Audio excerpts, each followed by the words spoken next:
"They'll trade me to the enemy unless you claim me as your wife," begged the captive Apache woman. The rope burned against her wrists as Sarah Morningstar pressed herself against the weathered wooden post, her dark eyes scanning the dusty horizon beyond Fort Dalton's crumbling walls. 3 days had passed since the cavalry dragged her through these gates, and whispers among the soldiers grew louder with each sunset. Tomorrow they would decide her fate. Captain James Mitchell adjusted his worn leather holster as he approached the makeshift prison yard, his boots creating small clouds of dust with each deliberate step. The Arizona sun beat down mercilessly on the fort's adobe structures, their surfaces cracked and bleached white by countless seasons of relentless heat. Sagebrush tumbled across the compound while distant mountains shimmered like mirages through the sweltering air. She had been watching him for days now, this weathered man with steel-gray eyes who carried himself differently from the others.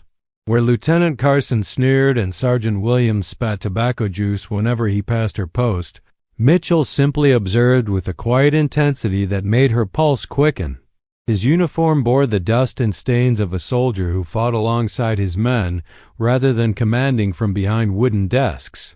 The Apache woman shifted against her bonds as Mitchell drew closer, noting how his hand rested casually on his pistol grip. Not threatening, but ready. Always ready. His face carried the deep lines of a man who had seen too much death, fought too many battles across this unforgiving landscape where survival meant making impossible choices. Fort Dalton itself stood as a testament to such choices.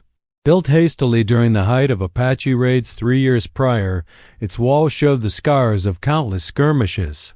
Bullet holes pocked the wooden watchtowers, and bloodstains still darkened certain sections of the courtyard despite repeated scrubbings. The American flag hung limp in the stifling air, its fabric faded and torn at the edges. Mitchell stopped 6 feet away, just beyond her reach, his gaze studying her face with the same careful attention he might give to reading enemy troop movements. Sarah Morningstar had learned to read men during her 20 years of life, first as the daughter of Chief Red Hawk, then as a captive bounced between military outposts like a piece of unwanted cargo. This one was different. Dangerous, yes, but not cruel.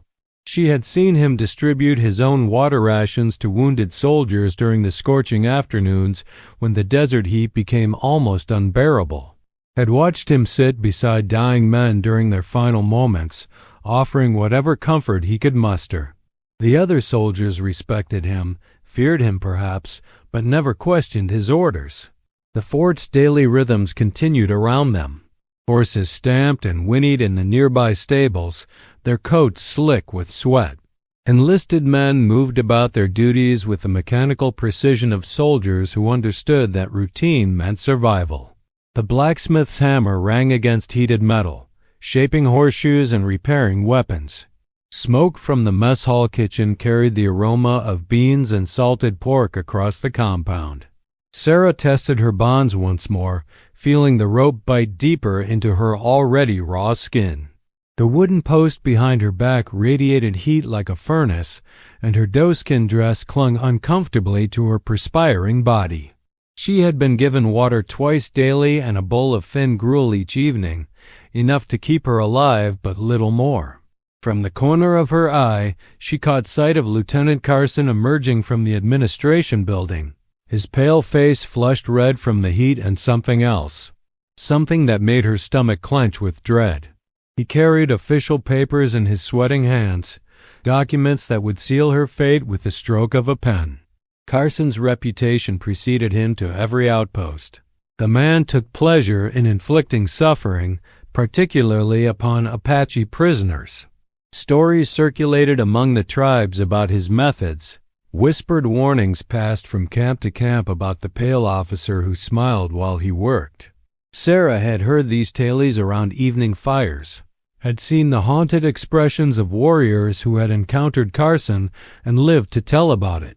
Mitchell turned slightly as Carson approached, his body language shifting almost imperceptibly. The casual stance became more alert, his shoulders squaring as if preparing for confrontation. Sarah recognized the signs of two predators circling each other, testing for weakness while maintaining the facade of military courtesy. The lieutenant's boots clicked against the hard-packed earth as he drew nearer, his uniform crisp despite the oppressive heat. Unlike Mitchell's battle-worn gear, Carson's clothing appeared fresh from supply stores, his brass buttons polished to mirror brightness. He carried himself with the arrogance of a man who believed his position granted him unlimited authority. Sarah's pulse quickened as she caught fragments of conversation between sentries posted along the wall. Words like transfer and Apache scouts drifted across the compound, carried on the desert wind. She understood enough English to piece together the horrifying picture being painted by their casual remarks. The enemy scouts Carson had mentioned were Chiricahua Apache who had turned against their own people, selling information and tracking skills to the highest bidder. They would torture her for days to extract intelligence about her father's movements, her tribe's hidden camps, their weapon caches and water sources.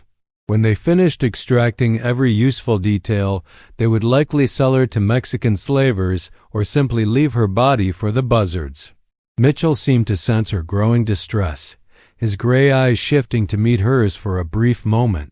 Something passed between them in that glance, an understanding that transcended the language barrier and cultural divide.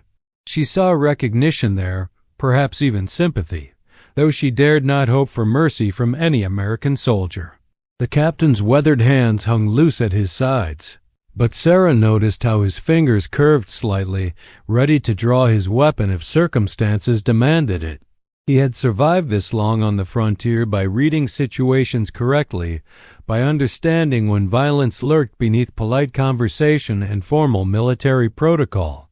Carson finally reached them, his pale eyes gleaming with anticipation as he looked between Mitchell and the bound Apache woman. The papers in his hands rustled softly in the slight breeze that offered no relief from the crushing heat. Dust devils danced across the open ground beyond the fort's walls, spiraling columns of dirt and debris that appeared and vanished like desert spirits. The lieutenant's smile held no warmth as he addressed Mitchell, his voice carrying the clipped accent of eastern cities far removed from frontier realities. Sarah strained to understand their exchange, catching familiar words while struggling with others. Her English, learned through contact with traders and soldiers over the years, proved adequate for basic communication but failed to capture subtle meanings and implications. What she did understand terrified her. Tomorrow morning, she would be loaded onto a wagon bound for the disputed territories where Apache turncoats operated with impunity. No trial, no formal charges, simply a transfer of human cargo from one hell to another. The thought of facing her own people as they prepared to torture her for information made her stomach churn with nausea. Mitchell's jaw tightened almost imperceptibly as Carson spoke, his gray eyes never leaving the lieutenant's face. Sarah recognized the signs of a man controlling his temper through sheer force of will.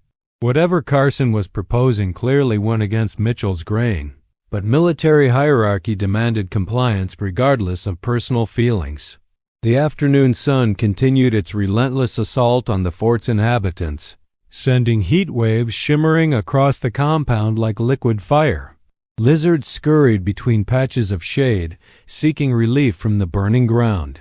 Even the ever-present flies seemed sluggish in the oppressive temperature, their buzzing reduced to a lazy drone. Sarah's mind raced as she considered her limited options. Escape seemed impossible with half the garrison alert and watching her every movement. The desert offered no sanctuary for someone without supplies, water, or detailed knowledge of safe routes through hostile territory. Her own people would likely kill her on sight, believing her to be compromised by prolonged contact with white soldiers. But perhaps there was another way, a desperate gamble that might save her life while accomplishing something else entirely. She had noticed how Mitchell looked at her, not with lust or cruelty like the others, but with something approaching respect. He saw her as a person rather than simply an object to be used and discarded. The Apache woman had learned much about white man's law during her time in various forts and trading posts. Their marriage customs differed greatly from tribal traditions, but certain principles remained constant. A wife belonged to her husband, protected by his status and authority. Even military regulations acknowledged such bonds, preventing arbitrary transfers of dependence without proper cause and procedure. As Carson finished speaking and turned to leave, Sarah made her decision. The words formed in her throat like stones, heavy with desperation and slim hope. Everything depended on Mitchell's reaction, on whether this battle-scarred soldier possessed enough humanity to see beyond the color of her skin and the circumstances of her capture. The captain stood silently for several moments after Carson's departure, his gaze fixed on the distant mountains where Apache war parties might even now be planning their next raid. His thoughts remained hidden behind weathered features that revealed nothing of his internal struggle. Sarah had seen that same expression on warriors facing impossible choices when honor and survival pulled in opposite directions. Finally, Mitchell stepped closer to the post where she remained bound, his boots crunching softly on the gravel-strewn ground. The sound seemed unnaturally loud in the oppressive silence that had settled over the compound during the hottest part of the day. Even the horses stood motionless in whatever shade they could find, their heads hanging low as they waited for evening's blessed relief. Sarah lifted her chin and met his gray eyes directly, summoning every ounce of courage her 20 years had taught her. The words came out in a rush, her accented English carrying across the space between them like a prayer cast into an uncertain void. "Captain Mitchell," she began, her voice steady despite the terror clawing at her chest. "They trade me to enemy scouts tomorrow. Apache who turn against their own people for white man's gold." Mitchell's expression didn't change, but she saw something flicker behind his eyes. Interest, perhaps, or recognition of the truth in her words. She pressed forward, knowing this might be her only chance to speak before Carson returned with his transfer orders and armed escort. "These traitor Apache, they torture me for many days. Make me tell about my father's camps, about water holes and weapon hiding places." Her voice grew stronger as she found the right words in the foreign language. "When they finish, they sell me to Mexican slavers or leave my body for buzzards." The captain remained silent, but his hand no longer rested on his pistol grip. Instead, his arms crossed over his chest as he studied her face with growing intensity. Sarah recognized the look of a man weighing options, calculating risks and potential outcomes with the skill of someone accustomed to making life-and-death decisions. "You know this is truth," she continued, her dark eyes never leaving his face. "You have honor, not like Lieutenant Carson. You see Apache woman as person, not just thing to be used." A hot wind picked up across the compound, stirring dust devils that danced between the buildings before dissipating against the fort's walls. The American flag overhead snapped briefly to life before falling limp again in the stifling air. Somewhere in the distance, a coyote's howl echoed off the surrounding cliffs, a lonesome sound that spoke of vast empty spaces and solitary survival. Mitchell uncrossed his arms and took another step closer, close enough that she could see the tiny scars crisscrossing his hands, evidence of countless battles fought across this harsh landscape. His gray eyes held a sadness that spoke of too many friends buried, too many impossible orders carried out in service to a cause that sometimes seemed as merciless as the desert itself. "What are you asking of me?" he said finally, his voice rough from years of shouting orders over gunfire and wind. Sarah's heart hammered against her ribs as she prepared to voice the desperate plan that had formed in her mind. Everything hinged on this moment, on whether this weathered soldier possessed enough compassion to save a woman whose people were considered his sworn enemies. "Marry me," she said simply, the words falling between them like stones dropped into still water. "White man's laws say wife belong to husband. Even army cannot take soldier's wife without proper reason." Mitchell's eyebrows rose slightly, the first real change in his expression since their conversation began. Sarah hurried to explain before he could reject her proposal outright. "I know you, good man, Captain. I watch you share water with wounded soldiers, sit with dying men in their last moments. You have honor that other soldiers lack." Her voice grew urgent as footsteps approached from the direction of the administration building. "If you claim me as wife, they cannot trade me to enemy scouts, cannot send me to torture and death." The approaching footsteps belonged to Sergeant Williams, his tobacco-stained uniform marking him as one of Carson's loyal supporters. He carried a canteen of water and a tin cup, part of Sarah's meager daily rations, but his presence meant their time for private conversation was rapidly ending. Mitchell glanced toward the approaching sergeant, then back at Sarah's desperate face. She could see him wrestling with the implications of her proposal, weighing his own survival against the life of an Apache woman who had become an unexpected burden on his conscience. "And what would you offer in return?" he asked quietly, his voice barely audible above the sergeant's approaching footsteps. Sarah's mind raced through possibilities, searching for something that might tip the balance in her favor. What could a captive Apache woman offer a battle-hardened cavalry captain that might justify such an enormous risk to his career and reputation? "Information," she said finally. "I know where my father plans to attack next. Know about new alliance forming between Chiricahua and Mescalero bands. Know about weapons cache hidden in canyon where your soldiers cannot find." Mitchell's eyes sharpened with interest, recognizing the potential value of such intelligence.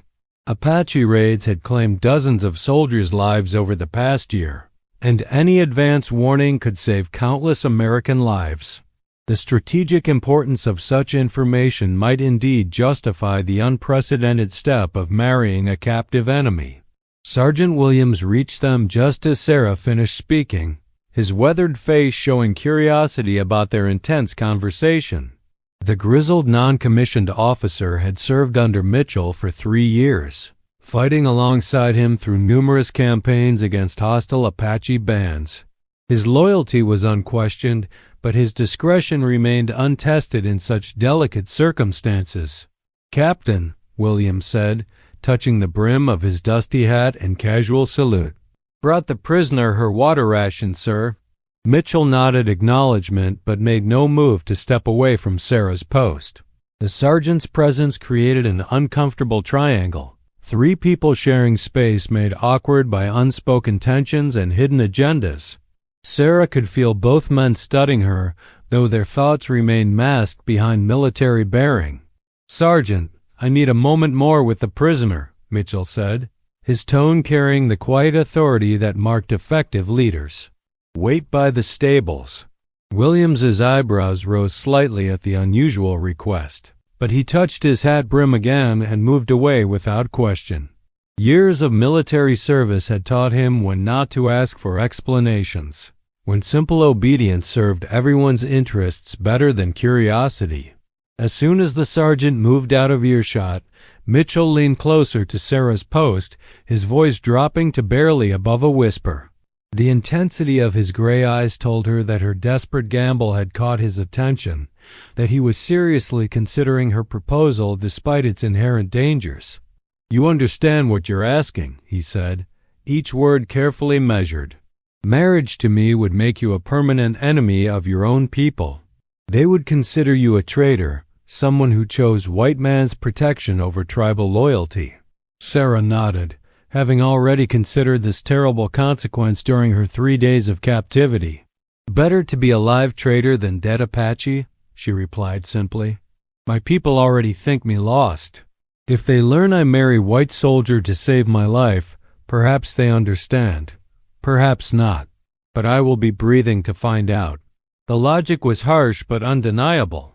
In Apache culture, survival often trumped ideological purity, especially for women who faced limited options in desperate circumstances. Her father might rage at her choice, but he would also understand the practical necessity that drove such a decision. Mitchell was quiet for long moments, his gaze shifting between Sarah's face and the compound around them. She could practically see him weighing risks and benefits, considering how such an unprecedented marriage might affect his own position within the military hierarchy. "The information you mentioned," he said finally. "How do I know it's accurate? How do I know you won't simply tell me what I want to hear in order to save yourself?" It was a fair question, one that demonstrated his experience in dealing with prisoners who might say anything to avoid unpleasant consequences. Sarah had anticipated such skepticism and prepared her answer accordingly. "Tomorrow at dawn, 2 Apache scouts will approach from the eastern ridge," she said with quiet confidence. "They come to steal horses from your corral, but also to count soldiers and study your defenses. If you position men correctly, you can capture them alive." Mitchell's eyes widened slightly at the specificity of her prediction. Such detailed intelligence could only come from someone with genuine inside knowledge of Apache operations. The prospect of capturing enemy scouts alive, with all the information they might provide, was almost too valuable to ignore. "And the weapons cache you mentioned?" "Box Canyon, 3 miles northeast of here. Hidden behind rockfall that looks natural but was arranged to conceal opening. Rifles, ammunition, supplies stolen from wagon trains over past 6 months."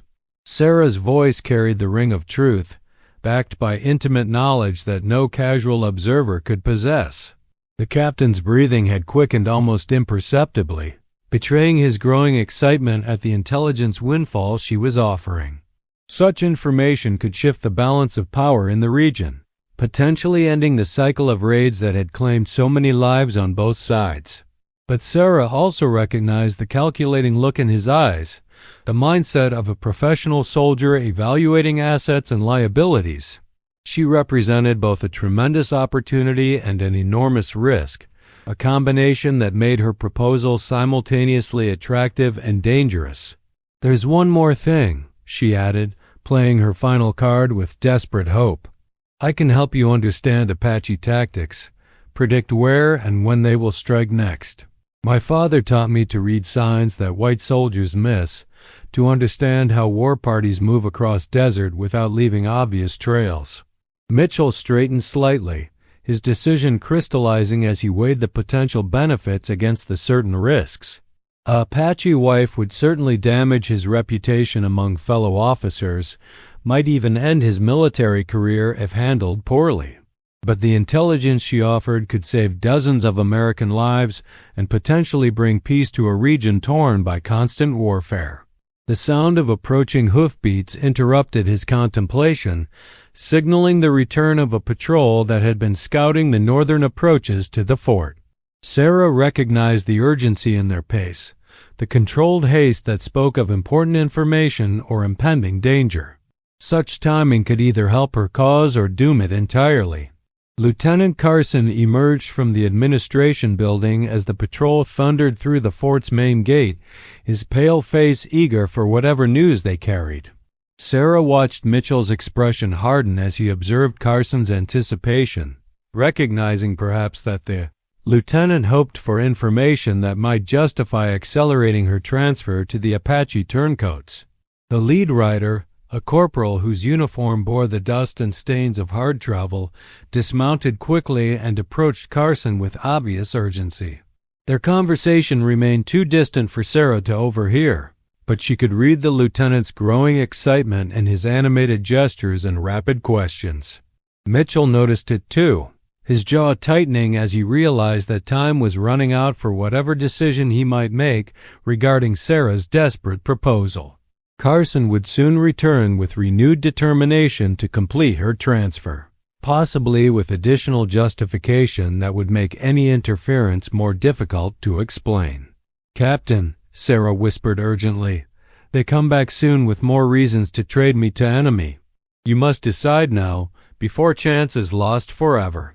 The weight of decision pressed down on Mitchell like the desert heat itself, inescapable and demanding immediate resolution. Sarah could see him struggling with the implications, understanding that whatever choice he made would irrevocably alter both their lives. Finally, after what seemed like an eternity but was probably only seconds, Mitchell stepped even closer to her post. His voice dropped to barely audible levels, his words carrying the gravity of a man crossing a line from which there could be no return. "If I do this thing," he said quietly, You understand there can be no going back. You will be my wife in every sense that matters to the army and to your people. There will be no divorce, no changing your mind when the danger has passed." Sarah nodded quickly, relief flooding through her despite the harsh terms he was outlining. "I understand, Captain. I give you my word as daughter of Chief Red Hawk that I will be true wife, faithful and loyal. I will share your dangers and stand beside you against all enemies." The formal tone of her acceptance seemed to satisfy something in Mitchell's military mindset, the concept of duty and honor that governed his approach to all serious commitments. He studied her face one more time, as if memorizing features that would soon become as familiar to him as his own reflection. "Very well," he said finally, his voice carrying the finality of an officer issuing orders that could not be countermanded. "But we do this properly, according to both white man's law and whatever Apache customs you consider important. No one will be able to claim this marriage was undertaken lightly or without proper consideration." Sarah's heart soared with gratitude and terror in equal measure, understanding that her desperate gamble had succeeded, while simultaneously recognizing the magnitude of what she had set in motion. Marriage to this white soldier would indeed save her from torture and death, but it would also transform her into something unprecedented in the long history of conflict between their peoples. Mitchell glanced toward Carson and the newly returned patrol, calculating how much time remained before circumstances made his intended course of action impossible to execute. The lieutenant was still deep in conversation with the dusty corporal, but such discussions rarely lasted long when urgent military matters demanded attention. "Sergeant Williams," Mitchell called, his voice carrying across the compound with quiet authority. The grizzled non-commissioned officer approached quickly, recognizing the tone that indicated important orders were forthcoming.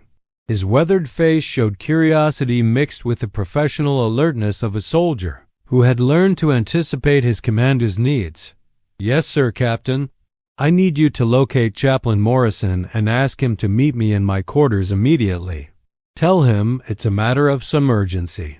Mitchell's tone remained level, betraying nothing of the momentous step he was about to take. Williams's eyebrows rose slightly at the unusual request, but he nodded acknowledgment without hesitation. "Right away, sir. Anything else?" Mitchell glanced once more at Sarah, then back at his trusted sergeant. The next few words would set events in motion that could never be undone, but delay might mean losing the opportunity entirely. "Yes, Sergeant. Cut the prisoner's bonds and escort her to my quarters. She's to be treated with respect and given opportunity to clean herself and change clothes if possible." Mitchell's voice carried the weight of absolute command, leaving no room for questions or delays. This time Williams couldn't hide his surprise, his eyes widening as he processed the implications of such unprecedented orders. Releasing an Apache prisoner, especially one scheduled for transfer, violated numerous regulations and protocols. But the sergeant's loyalty to Mitchell ran deeper than rulebooks and procedure manuals. "Sir, Lieutenant Carson might have something to say about releasing the prisoner, especially with her transfer scheduled for tomorrow morning." Mitchell's gray eyes hardened with the resolve of a man who had made his choice and would stand by it regardless of consequences. "Lieutenant Carson answers to me, Sergeant, not the other way around. The prisoner is now under my personal jurisdiction for reasons that will become clear shortly." The authority in Mitchell's voice ended any possibility of further discussion, reminding Williams why soldiers followed this particular captain into battles that other officers avoided. There was something about Mitchell's quiet confidence that inspired loyalty, even in circumstances that made little sense from a practical standpoint. "Understood, sir. I'll take care of it right away." Williams moved toward Sarah's post, drawing his knife to cut the ropes that had bound her for 3 days. As the bonds fell away from her wrists, Sarah felt both relief and terror wash through her simultaneously. The immediate physical discomfort of her captivity was ending, but she was now committed to a path that would transform her from Apache warrior's daughter into white soldier's wife. She rubbed her chafed wrists gingerly, working circulation back into hands that had been numb for hours. The simple act of moving her arms freely felt strange after days of forced immobility, like rediscovering a fundamental aspect of being human that she had almost forgotten. Mitchell watched her careful movements with something approaching sympathy, recognizing perhaps the courage required to endure such treatment without complaint. Sarah had noticed that he possessed an unusual capacity for seeing past surface differences to recognize shared humanity, a quality that set him apart from most soldiers she had encountered. "Ma'am," William said formally, offering her his arm for support as she stood on unsteady legs. The courtesy in his voice suggested that Mitchell's orders had already begun changing how the garrison would treat her, transforming her status from prisoner to something approaching guest. Sarah accepted the sergeant's assistance gratefully, her legs shaking from 3 days of limited movement and constant tension. The simple act of standing upright felt like a small victory, a reclamation of dignity that had been systematically stripped away during her captivity. As they began walking toward Mitchell's quarters, Sarah caught sight of Lieutenant Carson striding across the compound with obvious purpose, his pale eyes fixed on their unusual procession with growing anger, recognizing that something was happening outside his control and authority. "Captain Mitchell," Carson called out, his voice carrying the sharp edge of barely controlled fury, "what is the meaning of this? That prisoner is scheduled for transfer tomorrow morning, and I won't have my orders countermanded by unauthorized interference." Mitchell turned to face the lieutenant with the calm assurance of a man who had anticipated such confrontation and prepared for it accordingly. His hand rested casually on his pistol grip, not threatening but unmistakably ready. "Lieutenant, the prisoner's status has changed due to circumstances beyond your jurisdiction. She is no longer subject to your transfer orders." Mitchell's voice remained level, but Sarah could hear steel beneath the polite words. Carson's face flushed red with anger and frustration, his carefully laid plans suddenly thrown into chaos by Mitchell's unexpected intervention. The lieutenant had clearly counted on completing Sarah's transfer without interference, probably looking forward to whatever rewards the Apache turncoats might offer in exchange for such valuable intelligence. "You have no authority to interfere with official transfer orders, Captain. I'll report this breach of protocol to Colonel Henderson immediately." Carson's voice rose with his growing agitation, attracting attention from soldiers throughout the compound.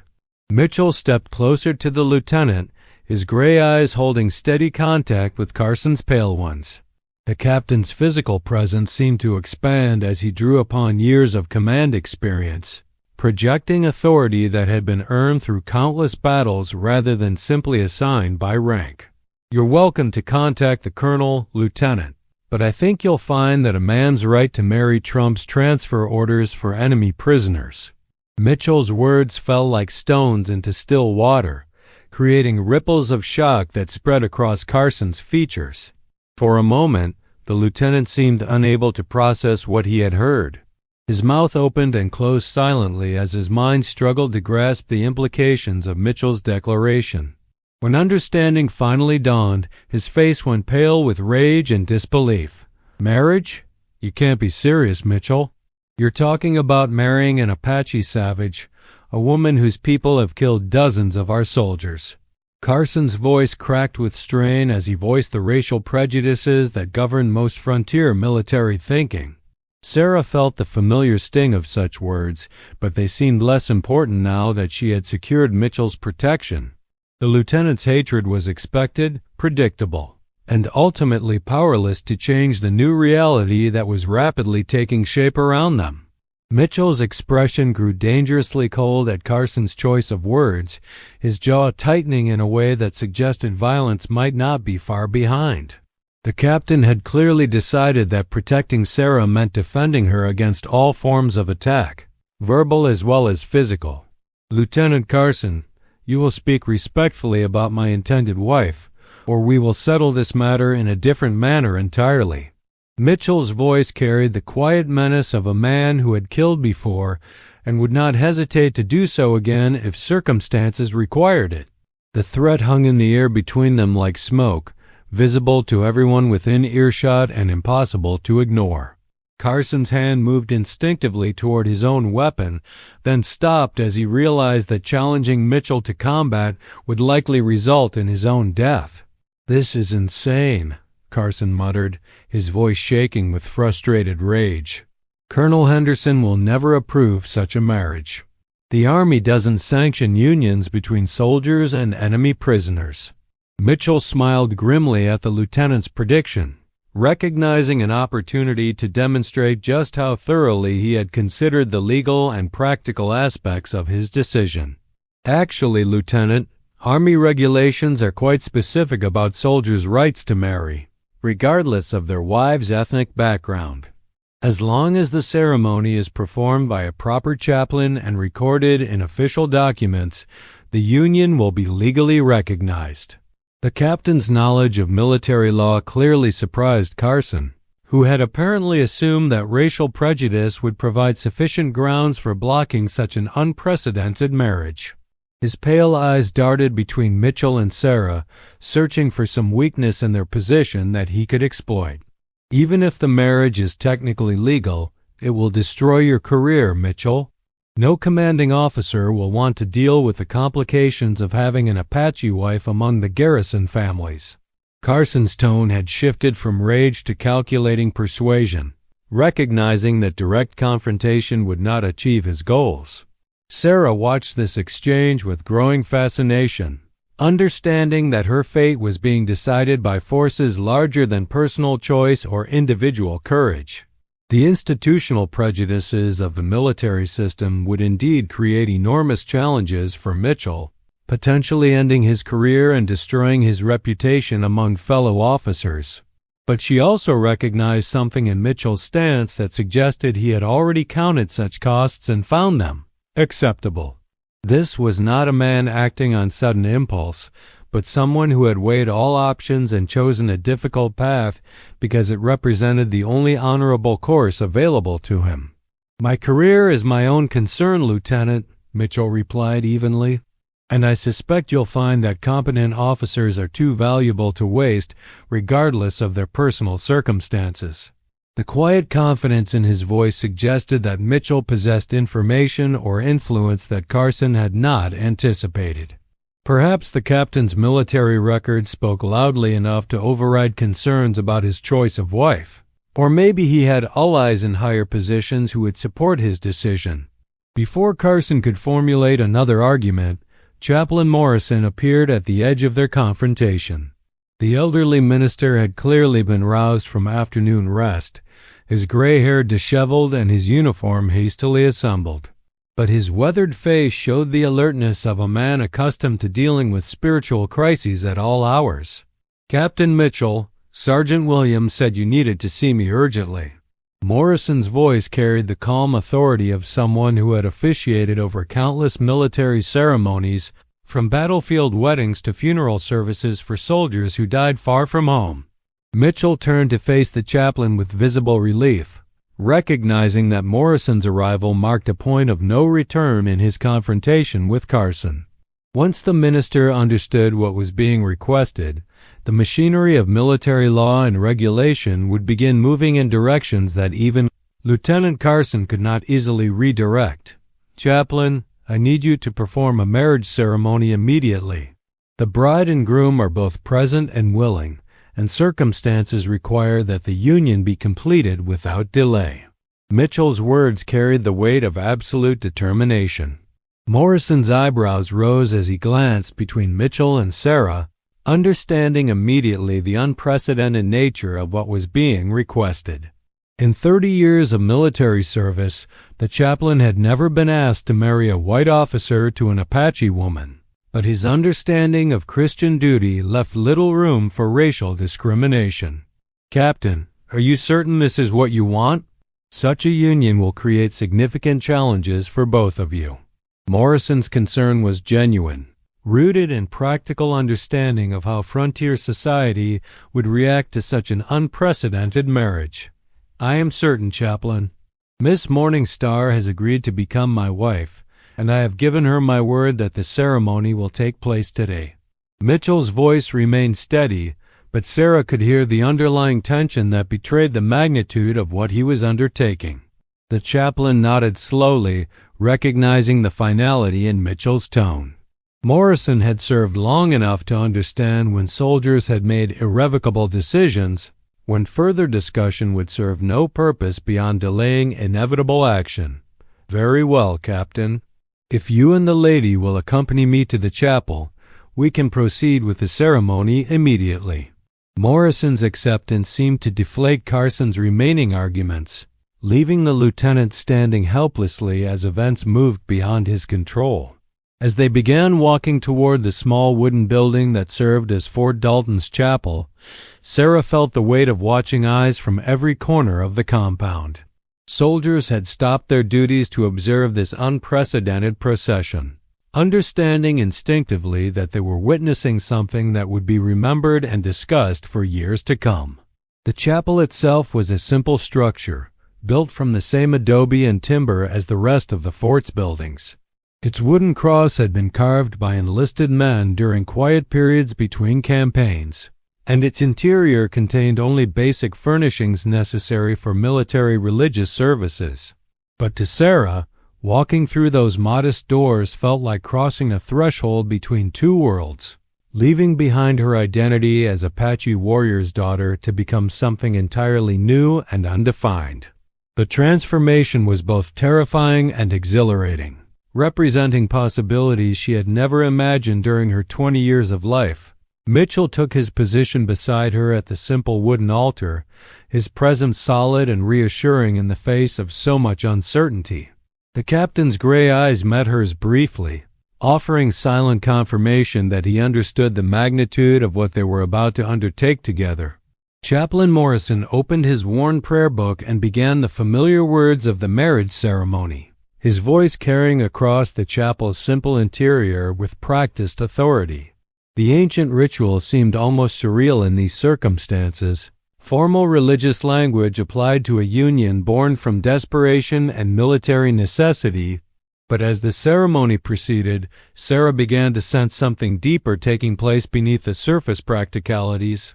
Mitchell's responses carried genuine conviction, suggesting that whatever had begun as strategic necessity was transforming into something approaching authentic commitment. When the time came for vows, Mitchell turned to face her directly, his gray eyes holding steady contact with her dark ones as he spoke words that would bind their lives together before both military law and divine authority. "I, James Mitchell, take you, Sarah Morningstar, to be my wedded wife, to have and to hold from this day forward, for better, for worse, for richer, for poorer, in sickness and in health, to love and to cherish, till death do us part." The traditional words carried unexpected weight in these circumstances, promising protection and companionship across cultural divides that had previously seemed unbridgeable.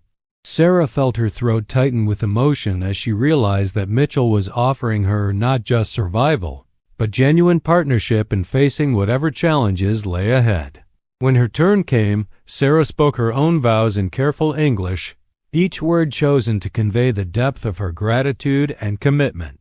"I, Sarah Morningstar, take you, James Mitchell, to be my wedded husband, to have and to hold from this day forward, for better, for worse, for richer, for poorer, in sickness and in health, to love and to cherish, till death do us part."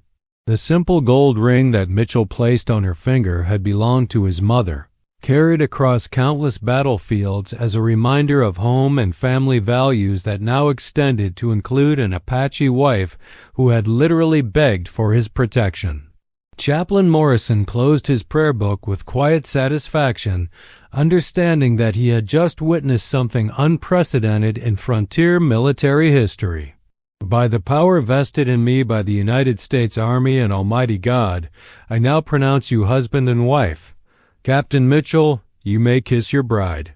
The kiss was brief but genuine, sealing their union before witnesses who would carry news of this extraordinary wedding to every corner of the territory. Sarah felt the warmth of Mitchell's lips against hers, tasting dust and determination in something that might have been hope for a future neither of them could fully imagine.